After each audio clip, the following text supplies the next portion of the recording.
Investiture, on nous annonce déjà la fin de la présidence normale, mais ce changement de style est-il la bonne réponse? Quelles erreurs François Hollande a-t-il commises et comment les corrige-t-il?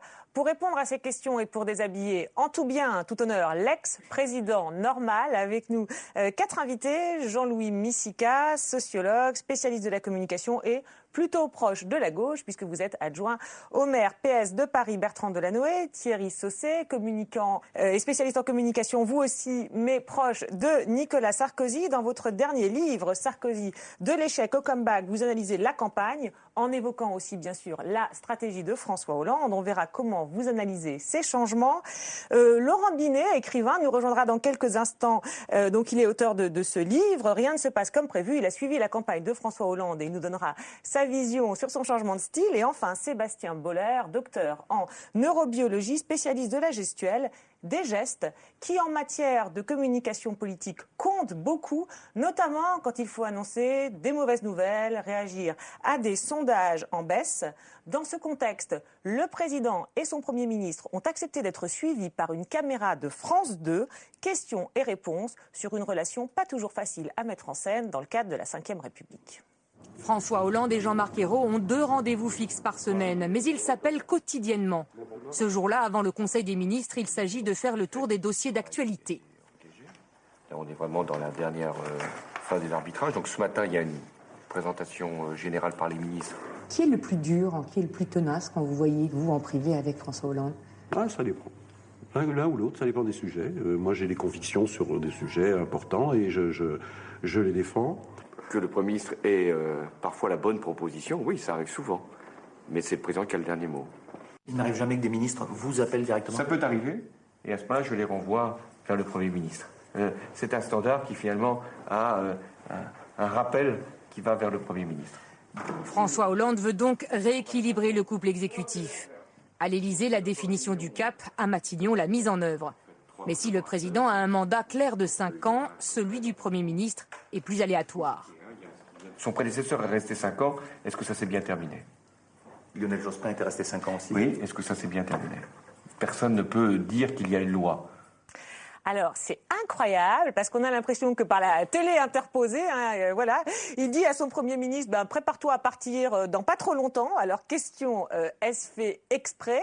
Est-ce une manière de dire que c'est son fusible ou juste une petite pirouette façon François Hollande dont il ne mesure pas l'impact? Jean-Louis Missika, à votre avis? Je pense que c'est tout cela à la fois. C'est-à-dire d'abord, ce qui est intéressant, c'est que visiblement, ce reportage a été concocté par le pouvoir pour essayer de mettre en scène, en quelque sorte, cette relation président. En tout cas, voilà, cette relation président-premier ministre, avec naturellement toutes les difficultés de la Ve République, aggravées par le raccourcissement du mandat présidentiel, le quinquennat. Et donc, le problème qui a été posé dès le départ, en fin de compte, ça a été est-ce qu'il est possible d'avoir un article 20, c'est-à-dire c'est le Premier ministre qui conduit la politique de la nation, appliquée complètement. On s'est rendu compte très rapidement que ça ne fonctionnait pas, et donc il a fallu que François Hollande monte en première ligne, ce qu'il a fait en début septembre au journal de TF1 et à travers quelques discours.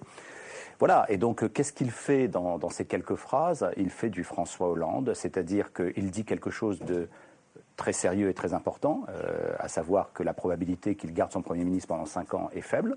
Oui, c'est l'info. Il le dit avec une pointe d'humour et une pirouette. Oui, mais alors c'est assez incroyable parce qu'effectivement, alors il nous explique quand même qu'il renvoie tout le monde vers le Premier ministre, en même temps c'est lui qui tranche, mais en même temps, on a l'impression qu'il y a plein d'informations effectivement contradictoires. On va faire réagir Thierry Sausset d'abord, parce que c'est vrai qu'on a l'impression qu'au départ, il voulait se démarquer évidemment de la relation Fillon-Sarkozy, en disant voilà, le Premier ministre n'est pas mon collaborateur. Je voulais savoir ce que vous pensiez là de sa réaction. Est-ce que vous trouvez que c'est violent, aussi violent peut-être que de traiter son Premier ministre de collaborateur? Je ne sais pas si c'est violent, mais vous voyez, on est riche de nos paradoxes, après tout c'est vrai des hommes publics, il ne faut pas que ça tourne à la contradiction et que ça brouille constamment les images et les messages, et on le retrouvera probablement tout au long de cette émission. C'est quelque chose qui est très déstabilisant, je pense, pour l'image, pour la crédibilité et pour l'opinion publique. Qu'est-ce qui est déstabilisant? Il dit toujours tout et le contraire de tout. C'est-à-dire, il dit, je fais confiance à mon Premier ministre, je renvoie vers lui, mais Attention, il va probablement pas rester. Hein. Il a parfois de bonnes idées. Tout de suite après, il dit mais c'est souvent aussi. Alors c'est parfois ou c'est souvent, faudrait savoir. Et donc si vous décryptez les choses en profondeur, il y a toujours cette idée chez lui. Voilà. Est-ce que c'est parce qu'il n'a pas une vision claire, une stratégie claire des choses? Chez Mitterrand, le paradoxe était enrichissant. Hein. L'Europe est une chance et un risque. Comme ça, hein, vous preniez ce que vous voulez. Chez François Hollande, je trouve que le paradoxe devient trop contradiction et brouillage de la communication et de la crédibilité. Oui, parce que c'est vrai que dans ce reportage, en fait, on l'a réécouté plusieurs fois en préparant l'émission. Alors d'abord, on retient effectivement c'est moi qui tranche, après on retient je renvoie tout vers lui, après on retient, enfin, on ne sait plus très bien quoi retenir. C'est dans sa stratégie de communication, vous diriez, Jean-Louis Missika? Non, je pense qu'il a un certain talent pour la synthèse. On l'a vu pendant. Ouais, mais la Thierry Sausset envoyait aussi des messages un peu schizophréniques. Enfin, bon. J'aurais tendance à dire à Thierry Sausset que dire une chose et son contraire, c'était aussi une spécialité de Nicolas Sarkozy. Mais enfin, je pense que c'est. Donc Hollande est sarkozyste alors. Ça c'est un scoop. Hein. Non, mais alors il fait la même chose. Non, il fait pas la même chose. En tout cas, il ne le fait pas de la même manière. C'est très différent. On peut dire que Sarkozy était capable de dire une chose et son contraire de façon stricte. Il y a d'ailleurs un exemple resté célèbre, c'est j'écoute et je tiens pas compte, et puis après j'écoute et je tiens compte, qu'il a prononcé, 2 phrases qu'il a prononcées à une semaine d'intervalle. Et chez Hollande, alors... Ce que l'on voit dans cet extrait, qui est une tentative de mettre en scène la nouvelle relation président-premier ministre. Quand je dis nouvelle, c'est nouvelle par rapport à celle qui était avant les vacances. On voit que effectivement, il y a un certain nombre de phrases qui renvoient à l'idée que le Premier ministre est en charge de la conduite du gouvernement, et que sur les grandes orientations, c'est lui qui tranche, lui, le président de la République, et que donc il y a une relation hiérarchique entre le président et le Premier ministre. D'un certain point de vue, c'est un commentaire assez classique et banal du fonctionnement des institutions de la Ve République. Mais quand même en disant effectivement des choses qui peuvent paraître contradictoires. Alors on a vu dans les mots... Mais c'est la constitution de la Ve République qui est contradictoire. Je veux dire, le bicéphalisme a toujours été un problème. Oui, mais enfin, il pourrait dire c'est mon Premier ministre, on va travailler ensemble le mieux qu'on peut. Enfin bon, on vous a entendu sur parce qu'on a vu on a étudié le discours sur la manière de mettre en scène cette relation. Sébastien Boller, les attitudes de l'un et de l'autre. Vous avez une analyse sur le message qu'ils envoient? La façon dont le reportage est conçu, qui est assez subtile, parce que on sent que François Hollande est obligé de jouer un rôle de funambule. Je ne sais pas dans quelle mesure il l'a orchestré dans la préparation du reportage, mais c'est la première fois que j'entends dire d'un président qu'il est un standard. Ça fait presque un petit peu subalterne comme rôle. C'est très drôle, et on sait qu'il peut être drôle. Mais du coup, autour de cette phrase, il est obligé quand même, à travers la structure du reportage, de rétablir cette hiérarchie. Il ne peut pas simplement dire je suis un standard et ne pas rajouter ensuite attention, si je veux le faire sauter, je le fais sauter. La phrase justement n'est pas très crédible. Hein. Elle est ironique, non? Elle n'est pas très crédible surtout parce que, je veux dire, quand un ministre de poids, hein, pas de tous les ministres, hein, mais quand un ministre de poids appelle le président de la République pour discuter avec lui d'un sujet ou d'un autre, je doute qu'il soit renvoyé par l'intermédiaire d'une standardiste au Premier ministre. Ou même par le président lui-même en disant je fais standard, je te passe le PM. Mais c'est vrai qu'on a l'impression effectivement dans cette phrase qu'il y a un bras d'ironie. Enfin bon, c'est comme ça qu'on l'a entendu. Je pense que c'est plutôt un message au ministre leur disant n'abusez pas de mon numéro de téléphone.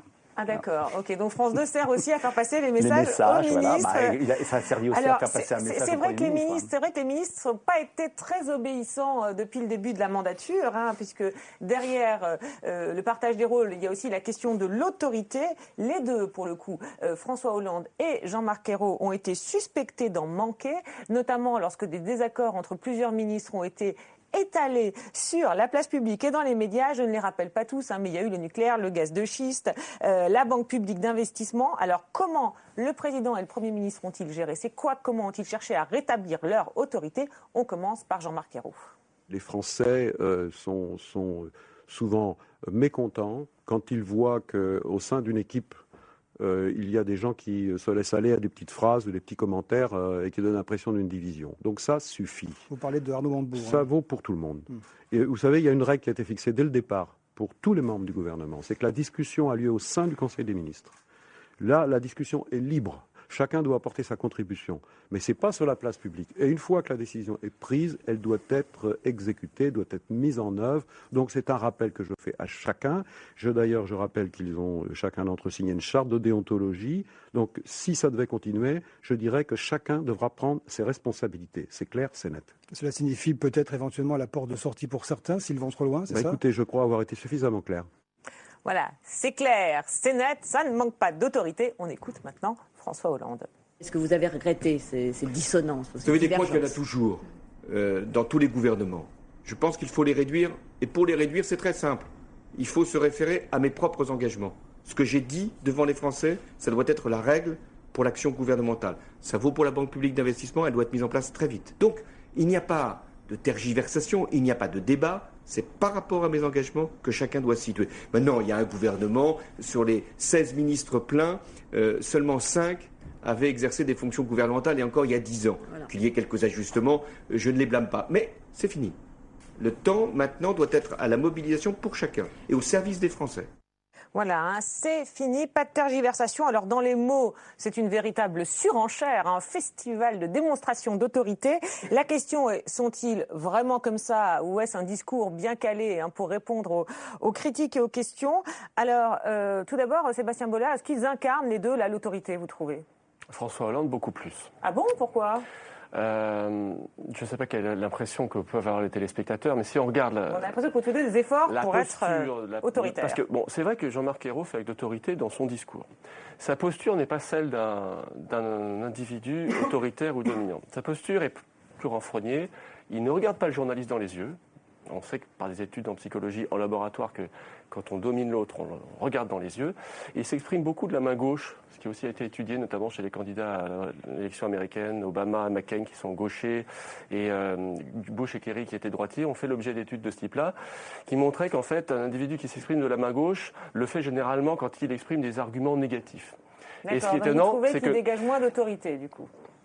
Si on se fie à la gestuelle, si on le regardait sans entendre le propos, on aurait une impression d'autorité plus patente du côté de François Hollande, avec ce port très droit, avec une gestuelle de la main droite, qui est le signe qu'il arrive finalement à positiver son discours.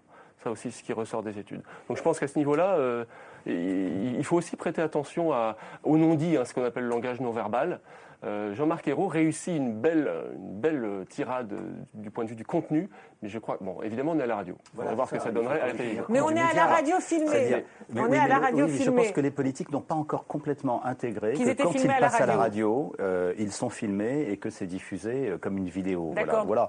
Maintenant, moi, ce qui m'a frappé dans ces deux extraits, c'est le caractère, je dirais presque figure imposée, des débuts de l'exercice du pouvoir de ce type de propos. Voilà. Quand un gouvernement qui se met en place, il y a toujours des couacs, il y en a eu dans tous les gouvernements en début de mandature, et le chef du gouvernement ou le président de la République, à un moment donné, vient dans les médias et dit « ça suffit ». Voilà. Des fois, ça suffit pas de dire « ça suffit ». D'accord. Ouais, c'est toute la question, effectivement. Alors, Laurent Binet, vous avez suivi, vous êtes écrivain, vous n'êtes pas spécialiste de la politique, mais justement, c'est ce qui nous intéresse, vous vous intéressez aux mots, au discours, vous avez suivi la campagne. Quand vous voyez, là, François Hollande, dans cet exercice et cette démonstration d'autorité, d'ailleurs, beaucoup ont noté qu'il était très raide, et alors, voire même peut-être de plus en plus... raide, qui cherchait vraiment à incarner l'autorité. Vous avez l'impression que c'est un nouveau François Hollande que vous découvrez par rapport à celui que vous avez suivi pendant la campagne, et si oui, à quoi ça tient? Là, il me semble qu'il y a vraiment il se met dans la position du père vis-à-vis des ministres. Oui, ils sont nouveaux, ils sont jeunes. Voilà, ils sont inexpérimentés aussi. C'est une manière de les remettre à leur place, mais je ne les blâme pas. C'est-à-dire donc voilà la position du père qui gronde gentiment ses enfants, mais qui en même temps qui n'est pas trop sévère, qui est dans la pédagogie. Donc là, il y a une figure paternelle, il me semble. D'accord. Vous trouvez qu'il correspond à celle que vous avez pu suivre pendant toute la campagne. Voilà, il est dans son. Parce que c'est vrai que c'est. Non, mais là, il est dans un rôle, là, bien sûr. Il joue un rôle. Mais un rôle, parce que la question c'est toujours pareil. Dans quelle mesure le personnage qu'on voit dans les médias est éloigné, de par le rôle qu'il joue du vrai personnage. C'est vrai que c'est amusant cette manière de dire aux ministres, vous êtes jeunes. Moi, ils sont jeunes, inexpérimentés. En même temps, c'est un peu. Est-ce que ça rassure vraiment? Est-ce que c'est paternel? Mais ça peut être un peu inquiétant. C'est la double énonciation, c'est-à-dire que vous le disiez tout à l'heure, il s'adresse aux téléspectateurs, mais il s'adresse aussi aux ministres en même temps. Mais je crois surtout que c'est des rodomontades. Parce qu'en réalité, ça n'est pas mis en œuvre. On fait un petit numéro d'autorité dans les médias et à la télévision, exagéré, me semble-t-il. Vous trouvez qu'ils en font trop?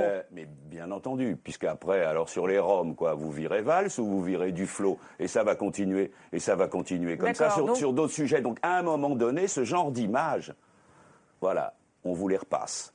Ils ont dit, mais là, qu'est-ce que vous faites, Monsieur le Président, Monsieur le Premier ministre, là, quoi? C'est quoi ça? Alors vous virez ou vous virez pas? Et donc, si vous voulez, maintenant, avec les télé, infos, continu, vous, Internet, tout ça, ça reste. Bien sûr, d'accord. Donc ils en font trop. Ok. Puis peut-être qu'ils n'ont pas l'intention de les virer. Ils en font trop. Sur ce sujet-là, je pense sur d'autres, ça peut se discuter. Puis peut-être effectivement qu'avoir des ministres qui ne sont pas toujours d'accord, ça peut aussi servir. Mais là, bon. Gouvernement de coalition. Dans les gouvernements de coalition, par construction, il peut y avoir des accords qui sont exprimés publiquement. Surtout les minoritaires, je pense notamment à Europe Écologie Les Verts, pour exister politiquement, ils ont quand même besoin de se démarquer tout en restant au gouvernement, ce qui est un exercice difficile. Mais en tout cas, on voit bien que là, c'est pas cette manière-là, parce qu'on aurait pu penser que François Hollande avait envie de jouer cette carte-là. Là, on a l'impression qu'en tout cas, en ce moment, c'est pas celle que lui et son Premier ministre veulent jouer. Alors, on a abordé la question... C'est à cause de la crise. Ouais. C'est à cause de la crise. Alors, à cause de la crise, alors justement, la crise, et elle a joué sur la question de l'autorité, on vient de le voir, il y a aussi la question du tempo, comme on dit. Alors là, je vous propose de faire une petite marche arrière. On retourne au mois de juin. Après son investiture, François Hollande nous explique qu'il faut savoir prendre son temps. Démonstration, écoutez. L'État doit également respecter les partenaires sociaux. Car la démocratie doit avoir à la fois le sens de l'urgence, répondre aux sollicitations des citoyens, mais aussi le sens de la patience pour agir bien et dans le long terme. L'enjeu, il est bien là, et ce n'est un paradoxe que d'apparence. Pour répondre à l'urgence, mieux vaut prendre son temps, celui de la concertation et de la réflexion. Le temps de transformer les idées en projets et les projets en actes. Ça s'appelle le dialogue. Voilà, pour répondre à l'urgence, mieux vaut prendre son temps, dit-il. Alors là, on a l'impression qu'il cherche, enfin, a-t-on dit, à se démarquer de Nicolas Sarkozy, à qui on a beaucoup reproché de gesticuler, mais de pas forcément agir dans la durée. Mais au retour des vacances, eh bien, l'ordre des priorités semble avoir un peu changé. Écoutez-le, c'était fin août. Alors, mon devoir, c'est de dire la vérité aux Français. Nous sommes devant une crise d'une gravité exceptionnelle, une crise longue qui dure depuis maintenant plus de 4 ans. Ma mission de président de la République, c'est de conduire notre pays pour qu'il fasse des choix dans le bon ordre, dans le bon rythme et dans la bonne direction. Il y a d'abord l'urgence. L'urgence, c'est l'emploi. D'abord celui des jeunes, les plus éloignés du marché du travail. C'est l'ambition des emplois d'avenir. J'ai considéré que ce dispositif devait être engagé sans attendre. J'ai donc convoqué une session extraordinaire du Parlement pour permettre que le texte puisse être adopté d'ici la fin du mois. Alors là, indiscutablement quand même, entre ces deux moments, il y a un net changement, puisqu'avant les vacances, pour répondre à l'urgence, il faut prendre son temps, et après, pour répondre à l'urgence, eh bien, on avance la session parlementaire. Alors, est-ce que là, on assiste à un changement radical, Jean-Louis Missica? Et puis, qu'en pensez-vous? Je vous fais réagir. D'abord, les spécialistes de la communication, Jean-Louis Missica. Je pense qu'il est confronté à la hausse vertigineuse du chômage. Je pense qu'avant les vacances, le premier document qu'on a vu, c'est son discours au sommet social. Et je pense qu'il a voulu installer au sommet social l'idée du grand compromis social. Ça reste quand même son idée, puisque à TF1, il en a reparlé. Il a reparlé de l'accord sur la flex-sécurité et sur le chômage partiel. Donc, si vous voulez, il y a toujours, je pense, chez François Hollande, la volonté de réussir quelque chose qui serait important pour ce pays, qui est la signature d'un grand accord de compromis entre patronat et une partie des syndicats. Mais en même temps, ce projet qu'il a maintenu, mais dont il a fixé une échéance plus courte, puisqu'il a parlé de la fin de l'année, alors que dans le discours du sommet social, il n'avait pas fixé d'échéance. Et vous vous rendez bien compte que la fin de l'année, c'est quand même très court par rapport à une négociation sociale de cette ampleur. Mais donc, ce qui me paraît important, c'est de voir que oui, il y a une accélération très claire. Et il y a un changement de posture du président de la République que l'on a vu à ce discours de Châlons et à l'émission de TF1, qui est un double changement. Il y a un changement sur le rythme et il y a un changement sur la posture, c'est-à-dire la première ligne, être en première ligne. Et là, de ce point de vue-là, on n'est plus du tout dans le discours qui a pu être le sien avant les vacances. Thierry Sausset, vous en pensez quoi de ce changement? Je crois qu'il y a un changement de phase considérable. C'est-à-dire, on est dans la première phase, il faut faire le contraire de Nicolas Sarkozy, à la fois dans l'attitude, dans le style présidentiel, dans la communication et dans la politique, puisqu'on va détricoter toutes les mesures du gouvernement précédent.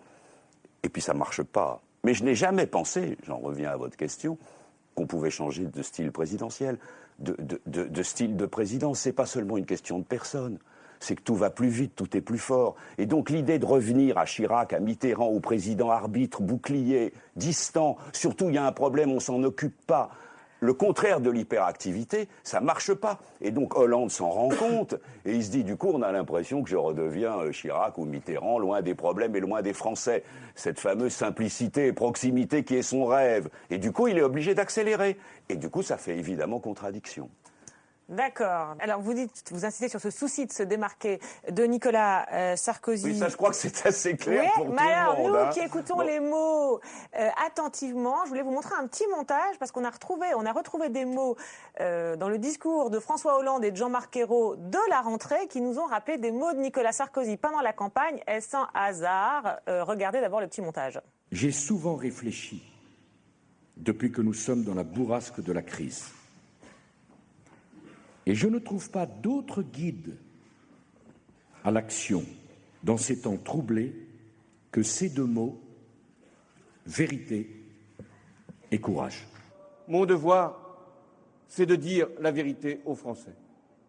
Nous sommes devant une crise d'une gravité exceptionnelle. Et moi, je n'ai pas envie de mettre les problèmes du pays sous le tapis. J'ai envie qu'on les traite dans la vérité et le courage. Alors, bon, quand même, hein, quand même, non, attendez, on va faire, bon, attendez, on va vous faire réagir d'abord quelqu'un qui n'est pas spécialiste de la communication, mais qui a suivi, non, quand même, on a quand même vu, alors attendez, parce que vous allez me dire, oh là là, des mots appartiennent à tout le monde, vérité et courage, ça appartient à tout le monde, mais... Ça appartient à tout le monde, ça appartient au discours politique depuis les débuts de la démocratie. Vous les avez dans les discours de Périclès, à l'Athènes démocratique, pendant la guerre du Péloponnèse.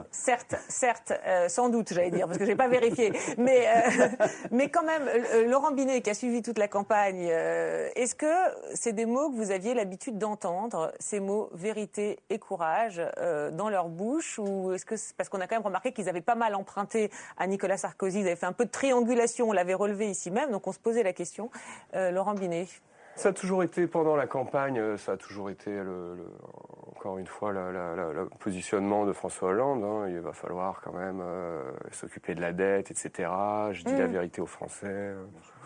Bon. D'accord, non, parce que ça contrastait quand même avec le... Non, allez-y. C'est peut-être ce qu'il y a autour du mot vérité qui est intéressant, parce que Nicolas Sarkozy, dans le premier extrait, ce qu'on ne voit pas, c'est qu'il revient sur le terme de vérité en disant « j'ai choisi de dire la vérité aux Français ». C'est important, parce que François Hollande dit « mon devoir est de dire la vérité ». Donc d'un côté, il y a le choix de dire la vérité, et du côté de François Hollande, il y a le devoir de dire la vérité. Dans ce même discours, il dit d'ailleurs ma mission, il emploie le terme de mission, le fait de prendre des bonnes décisions dans le bon ordre. Il y a un discours presque moraliste du côté de François Hollande, comme si la vérité était vraiment, si on n'avait pas le choix. Alors que du côté de Nicolas Sarkozy, avec cette idée d'un président qui incarne dans son choix, dans sa puissance d'action personnelle, hein, les orientations de la nation, il y a plutôt l'idée que la vérité, il a choisi de la dire, qu'il aurait pu aussi ne pas la dire. Je trouve ça assez intéressant dans les différences de personnalité. Là, on voit bien l'opposition de style. Hein, c'est très lyrique, la façon dont Sarkozy parle de bourrasque et de guide dans la tempête, alors que Hollande, c'est beaucoup plus mesuré. D'accord. Non, parce que comme toute la campagne de Nicolas Sarkozy avait été basée sur discours de vérité et de courage, c'est pas vous qui me contredirez. On a entendu ça pendant toute la campagne. On trouve ça drôle pour des gens qui veulent se démarquer de Sarkozy à tout prix, de reprendre juste ces deux mots, c'est tout. On se dit, c'est quand même des mots qu'on avait... Écoutez, attendez, il faut en prendre d'autres, vous allez voir. Je pense que les décisions qu'ils doivent prendre et qu'ils sont peut-être en train de prendre doivent être des décisions courageuses.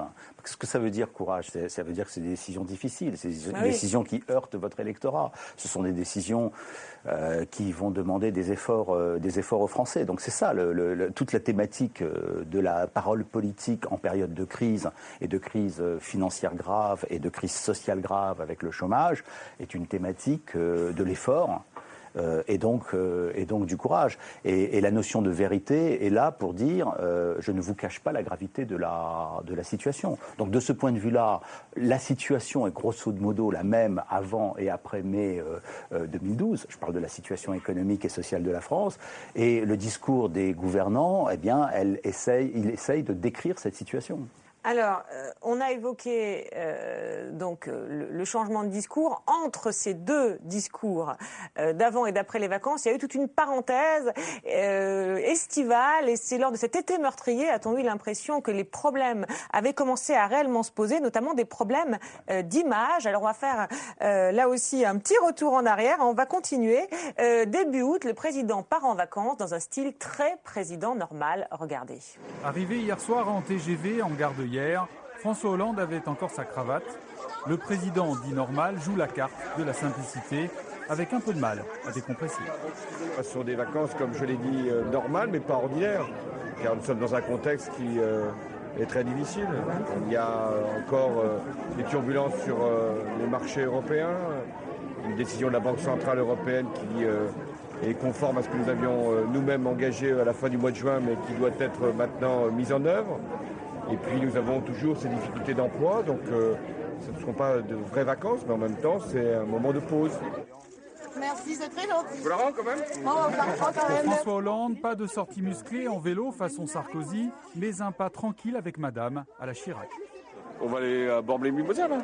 Ah non, voilà, alors pendant l'extrait, on cherchait la valise de François Hollande. On ne l'a pas vue, il ne porte pas sa valise, on ne sait pas où elle est, il a la cravate, mais pas la valise. Alors, il a beau dire qu'il reste mobilisé, il parle quand même, on l'a entendu, d'un moment de pause. Et c'est vrai que pendant ses vacances, il sortira peu, enfin deux déplacements officiels, notamment un consacré au thème de la sécurité à Colobrières, dans le Var, où 2 femmes gendarmes ont été tuées au mois de juin. Ma présence ici était à la fois une nécessité morale, un soutien que je voulais apporter, mais également une marque de confiance à l'égard des forces de sécurité et un engagement de faire mieux travailler encore nos services, de faire en sorte que nous puissions agir plus efficacement contre la délinquance et la criminalité. Voilà le message que je voulais délivrer ici à Pierrefeu, avec encore la peine et la douleur pour les familles d'Audrey et d'Alicia, et aussi pour les gendarmes qui les ont connus. Donc ce fut un moment d'émotion, bien sûr. Le président dépose une gerbe à la mémoire des 2 jeunes femmes. Mais il faut préciser que cette visite fut très mal prise par les familles, qui lui reprochèrent de faire de la com, d'être venu avec 2 mois de retard, et encore simplement parce qu'il était dans le Var. Je rappelle que Colobrières, ou Pierrefeu, n'est qu'à 30 km de Brégançon. Et donc, avec le recul, cette sortie semble avoir marqué le début des ennuis. Je vais vous faire réagir, mais juste avant, pour boucler la séquence, le retour des vacances de François Hollande, toujours en train, mais un peu plus bronzé, le 19 août. La rentrée, c'est maintenant, et il y a du travail qui nous attend, les Français qui veulent que les problèmes qu'ils rencontrent soient réglés, donc le changement, ça se poursuit à son rythme, mais avec volonté et avec la perspective de redresser la France. Vous avez le temps de vous reposer? Oui, mais enfin, on est en vigilant. Merci à vous. Merci. Voilà. Et c'est là qu'on sent le petit malaise quand même. Vous avez eu le temps de vous reposer, oui, mais en étant vigilant. On ne sait plus finalement. C'est toujours la même ambivalence, comme sur les discours. Il faut prendre le temps, et puis juste après, il faut agir dans l'instant. Il doit proposer aux Français une rupture avec l'agitation de Nicolas Sarkozy, mais en même temps, il doit pouvoir montrer qu'il qu'il se repose pas, et qu'il est capable de réagir quand la situation le montre. Pareil, il part en vacances, je me repose. Oui, mais non, je me repose pas.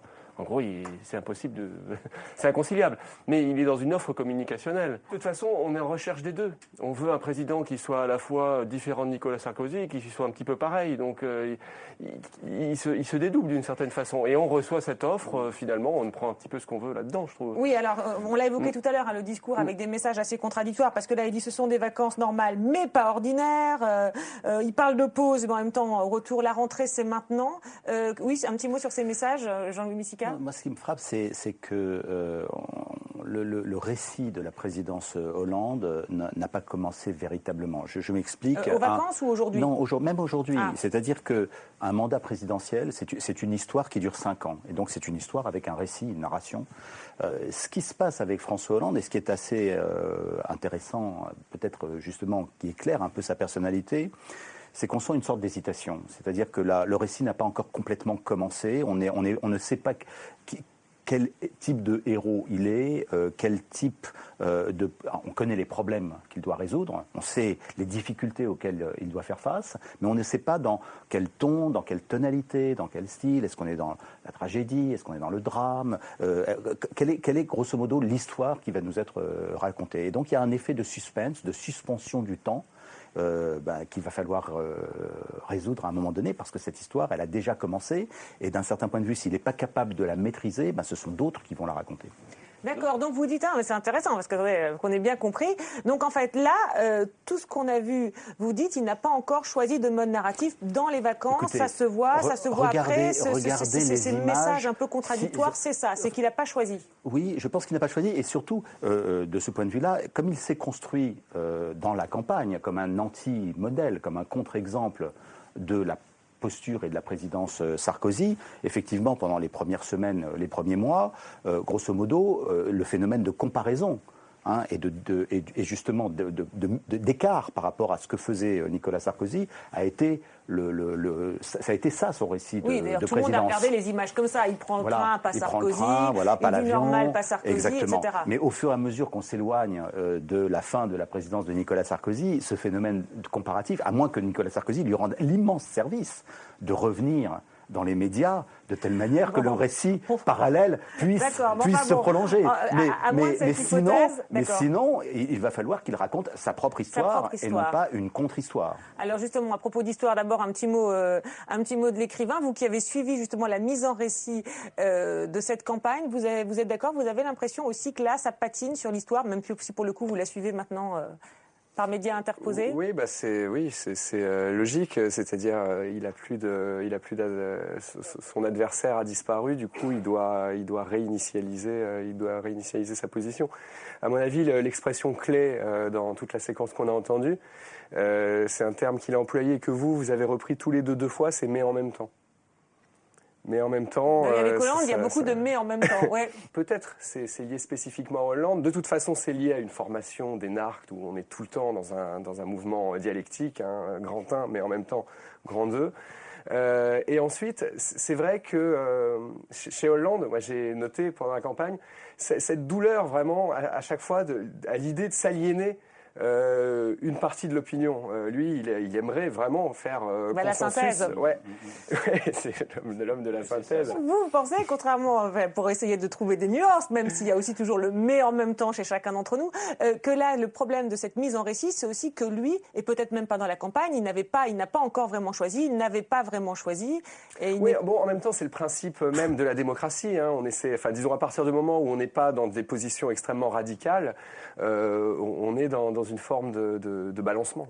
Au risque d'envoyer ces messages contradictoires. Oui, alors comment vous avez jugé cette séquence? Il n'a pas choisi, c'est grave. Il est temps, si ce que vous dites est vrai, il est temps d'atterrir dans la vraie vie et le monde réel. Il est président de la République, il faut simplement lui rappeler. Oui, là on est dans la communication. Et on peut être tout à fait président de la République et hésiter sur deux modes de communication. Je crois qu'il a commencé à écrire son histoire, contrairement à ce que dit Jean-Louis Missika. La banalitude, la normalitude, toujours cette espèce d'obsession de faire le contraire de ce qui se faisait hier.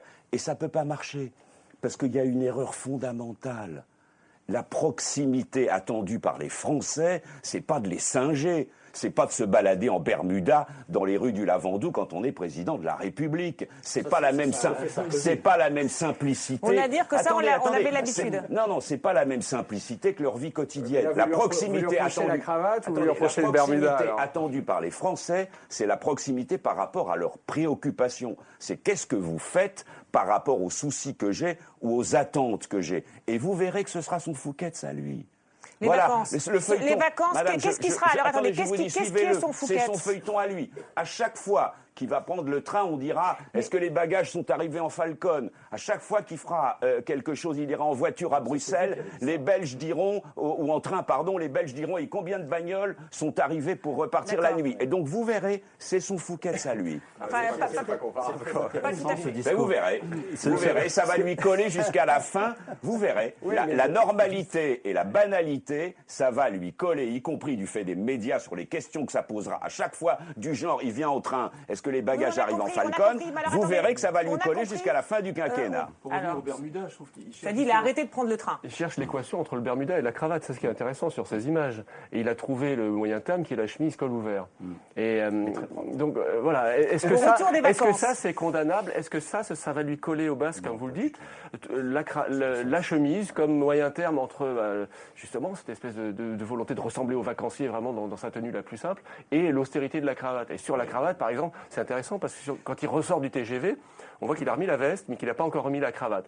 Alors c'est très étudié, il y a un continuum comme ça de la tenue familière. Moi, c'est pas la tenue ou le Bermuda qui va le poursuivre. Hein. Vous êtes bien d'accord, hein, vous m'avez compris. C'est la présidence normale. Oui, on a compris. Sur Hollande, mon idée de la présidence normale, pourquoi je pense que c'est aussi grave que le Fouquet's en termes de feuilleton, c'est parce que je suis déconnecté de la vraie vie et du monde réel. Je prends mon temps, je suis au-dessus de tout ça. Il n'y a pas forcément d'urgence, même quand je dis après qu'il faut se bouger plus vite. Et il y a un côté déconnecté par rapport à la réalité. Qu'est-ce qui fait, se disaient les Français pendant ces vacances-là, avec tout ce qui se passe aujourd'hui dans le monde? Et ça, c'est très déstabilisant. On a compris le parallèle, il n'y a plus d'ambiguïté. Merci.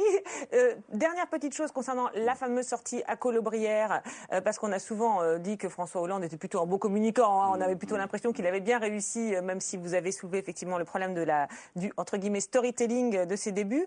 Colobrières, comment on peut en arriver à faire une erreur pareille, d'aller comme ça 2 mois plus tard dans un endroit où 2 gendarmes sont mortes 2 mois avant, avec en plus un télescopage au moment où il y a des émeutes à Amiens. Selon vous, il a voulu quoi? Il a voulu faire une sortie. Il n'a pas choisi vacances, pas vacances. Qu'est-ce qui s'est passé? Enfin, il y a plusieurs éléments, mais il y en a un qui me paraît important, c'est qu'il y a une erreur qui a été commise au moment du 14 juillet, si mes souvenirs sont bons. Ils n'ont pas été invités, il avait invité les parents de tous les militaires qui étaient morts en mission. Et je pense que ça, c'est le protocole où les gens du cabinet n'ont pas invité les parents de ces 2 femmes gendarmes. Et ça a été très très mal vécu par les familles. Et donc, quand vous commencez à essayer de rattraper une boulette, il arrive que vous en commettiez une deuxième. Voilà, je pense que c'est ce qui s'est passé là. Et donc... En même temps, ce déplacement a été critiqué alors qu'il était quand même tout à fait honorable et tout à fait estimable. Les critiques étaient sans doute exagérées. Mais peut-être parce qu'il avait voulu rattraper une boulette et c'est ça qui s'est senti. Donc leçon de communication, ne jamais chercher à rattraper une boulette. D'accord.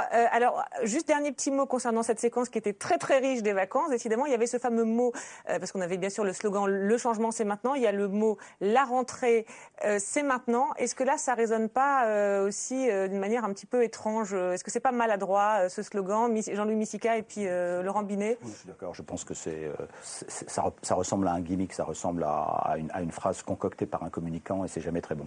Oui, vous pensez aussi, ou vous pensez que c'est lui, ces petits jeux de mots? Ça lui a peut-être échappé. Il faut dire que c'était une blague récurrente dans le quart des journalistes, par exemple, sans arrêt. Quand on va à Reims, le champagne c'est maintenant. Quand on va à Toulouse, la saucisse c'est maintenant. Et donc, il doit entendre ça. Les journalistes aussi le relancent beaucoup là-dessus. Alors, l'accélération c'est maintenant, tout ça, tout c'est maintenant.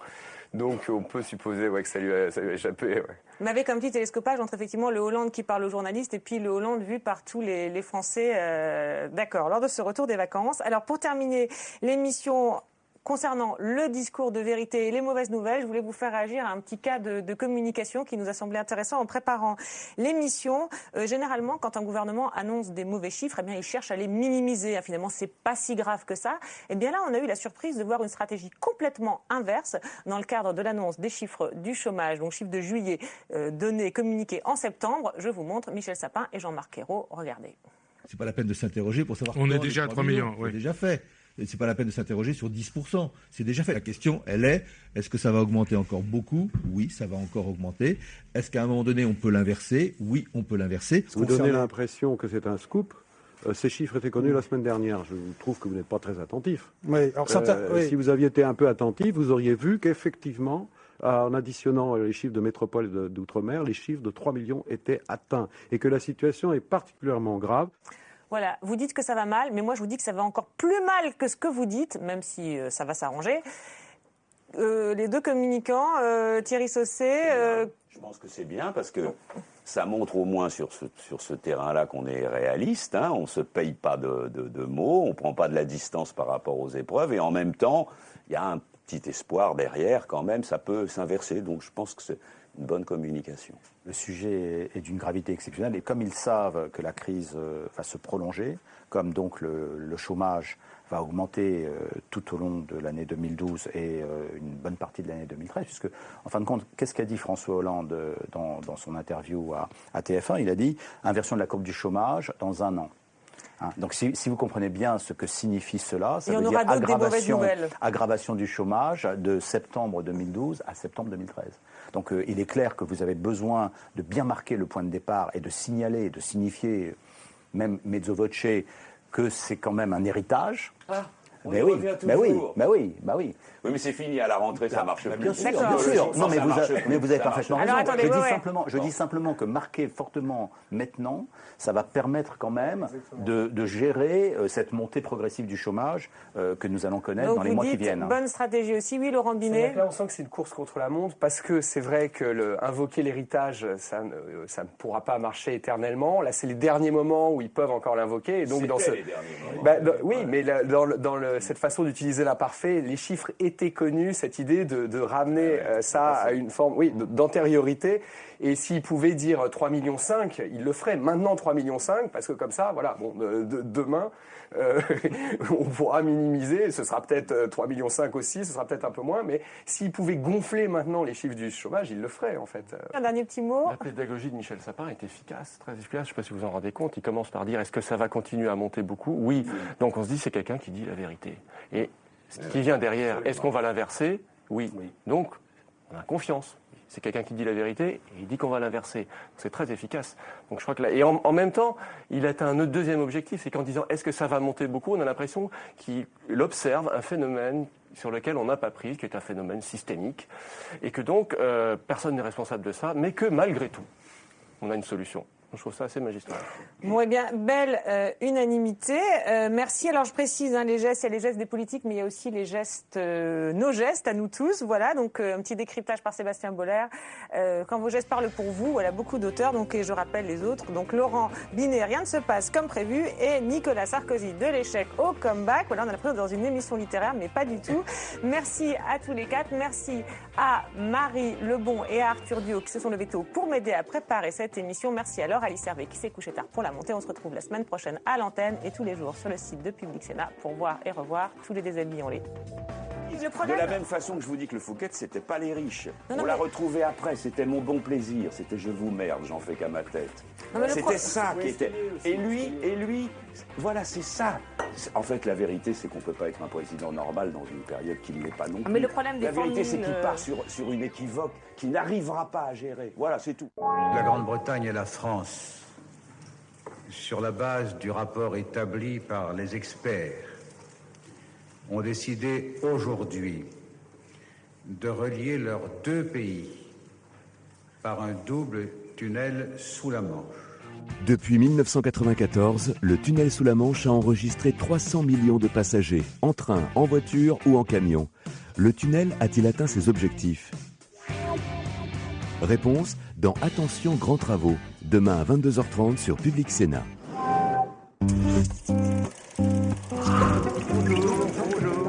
En ce début d'année, une question et une seule taraude les journalistes présents ce jour-là.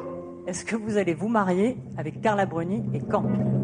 C'est la seule brosse du marché qui est capable de brosser aussi bien les flancs que le dos de l'animal. Vous êtes le président de cette race basque, des porcs fouineurs, c'est ça ? Pas très confortable pour un humain quand même. Pour Jean Bizet, l'agriculture française ne peut pas rester en marge de l'agriculture mondiale en fermant la porte aux OGM. Il en va de l'avenir de l'agriculture et de l'agro-business. On est effectivement en train d'enterrer le Grenelle. C'est important pour vous d'être là aujourd'hui? J'ai été sénatrice en Colombie. J'ai toujours pensé que ces institutions portent l'âme des pays qu'elles représentent. Pour moi, le Sénat ne gagnera la bataille de l'image que si, partout dans cet hémicycle, nous nous engageons. La cohue qui accompagne l'arrivée de Ségolène Royal est quelque chose quand même assez spectaculaire. Que ceux qui ont l'essentiel en commun aient le courage aujourd'hui de se rassembler. Bertrand, je t'ai entendu tout à l'heure. Et il m'a dit, vous n'avez pas le droit, vous êtes les seuls, vous les socialistes, à pouvoir nous redonner cet espoir, cette espérance. Pendant si longtemps en Amérique, les Noirs ont été des citoyens de seconde classe. Et maintenant, on dirait que les Américains sont en train de me surprendre.